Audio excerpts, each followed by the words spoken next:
در آن ساعت که دلگیرم، کجای مادر پیرم؟ بیا بنمای تدبیرم که در گرداب تقدیرم.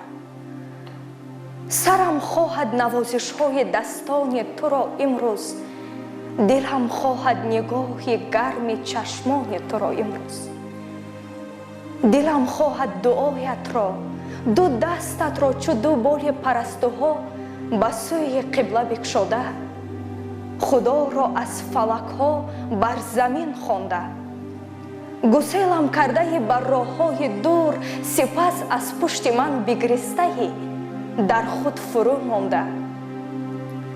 چی میپرسی؟ تو از من بیشتر میدانی دنیا را و قسمت را، تو از من بیشتر میدانی صبح و شام دولت را. ولی من هر قدر از حکمت دنیا سبق خواندم، کتاب کهنه و نو را چو بالین زیر سر ماندم. فزون از تو جهان و زندگانی را ندانستم، کشش های زمین و آسمانی را ندانستم. ندانستم که در 100 سالگی هم باز همچون کودک پرپیچ خواهم مرد. ندانستم که بعد شعر پاک تو فقط افسوس خواهم خورد، فقط افسوس خواهم خورد.